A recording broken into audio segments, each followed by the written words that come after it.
Varier les angles d'un reportage, c'est essentiel, même si c'est moins confortable pour le cadreur. Nous allons vous présenter 4 situations dans lesquelles les pros conseillent de varier les angles, du moins dans la plupart des cas. Voici déjà 2 situations qui nécessitent de varier les angles.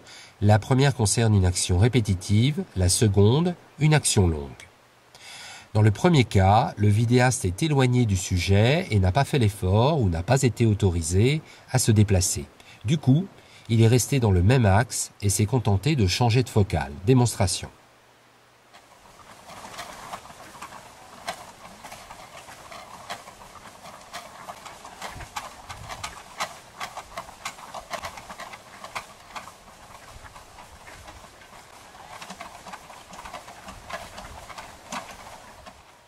La solution instinctive des pros est de se rapprocher du sujet quand c'est possible. Cette plus grande proximité simplifie les changements d'angle et de point de vue. Regardez donc.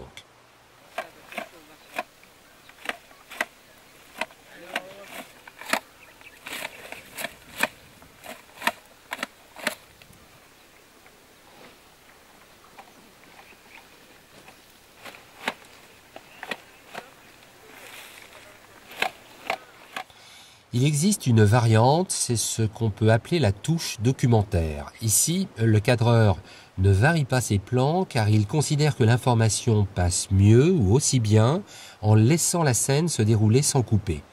Il s'autorise juste un bref changement de focale, condition toutefois, le cadreur doit se placer au cœur de l'action.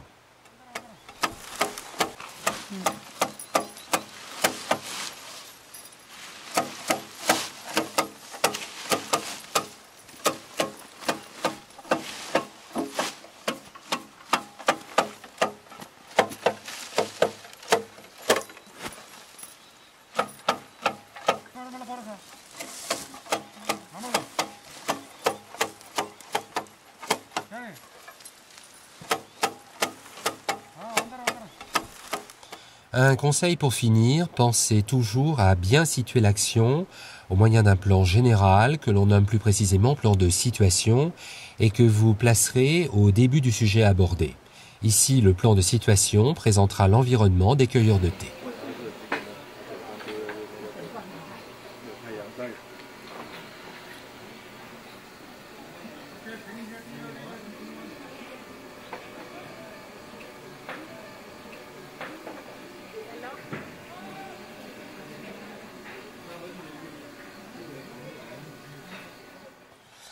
Dans la deuxième situation, selon son utilisation, cette scène qui est un plan séquence peut sembler assez monotone et manquer de punch. Étudions cet exemple.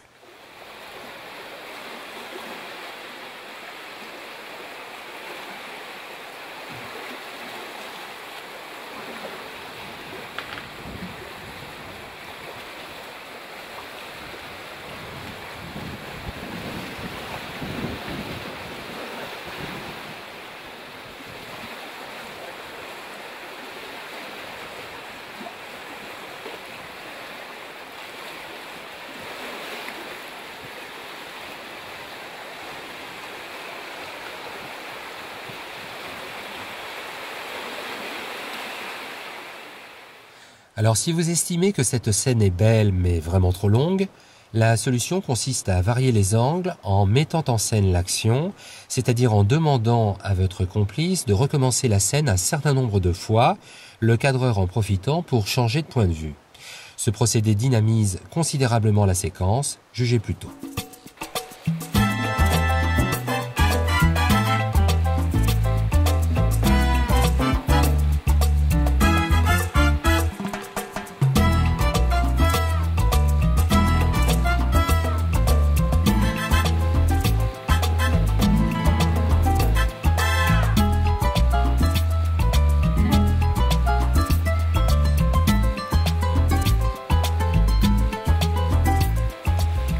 Un petit truc, pour bien gérer les enchaînements, votre complice doit marcher exactement à la même vitesse, ce qui est parfois difficile. Le truc consiste alors à accélérer ou ralentir très légèrement les plans qui ne sont pas dans le rythme. Ce fut le cas pour ce plan des pieds que nous avons accéléré à 120%. La séquence d'origine, vous savez, le plan séquence manquant de punch, tolère une variante. Celle-ci consiste à exploiter cette scène au moyen de titrage approprié pour se confectionner un générique d'introduction ou de fin, avec si besoin une musique adéquate en prime. À vous de juger la différence.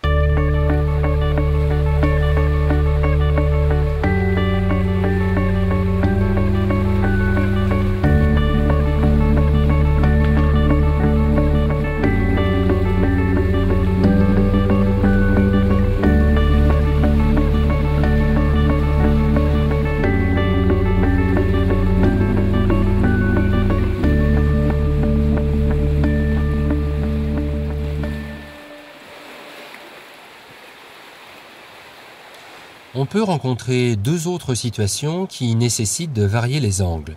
C'est le cas de l'action complexe et par ailleurs d'une action banale. Attardons-nous sur l'action complexe.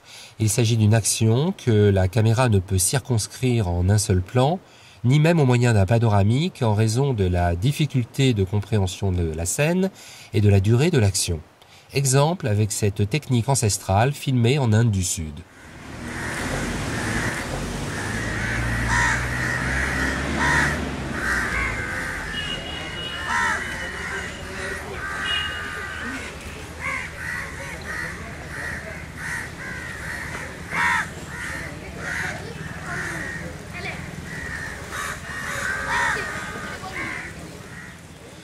Auriez-vous deviné qu'il s'agissait d'une technique de pêche? Probablement pas. Ici, de nouveau, la meilleure méthode est de varier les angles, cette fois pour mieux décrypter la scène. Dans cet exemple, 7 plans auront été nécessaires pour décrire tout le processus artisanal. Voici ce mini-montage.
Autant il paraît normal de multiplier les plans pour une scène complexe, autant pour une action banale, cela devient discutable.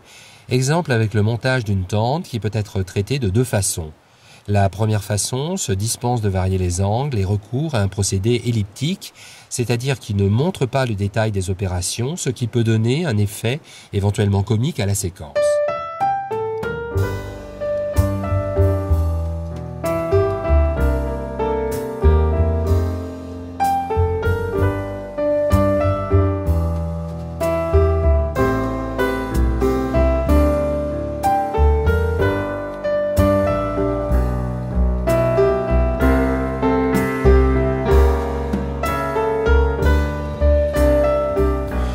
Au lieu de pratiquer l'ellipse, une seconde méthode possible privilégie le détail technique. On varie les angles dans le cas présent en tournant autour de la tente.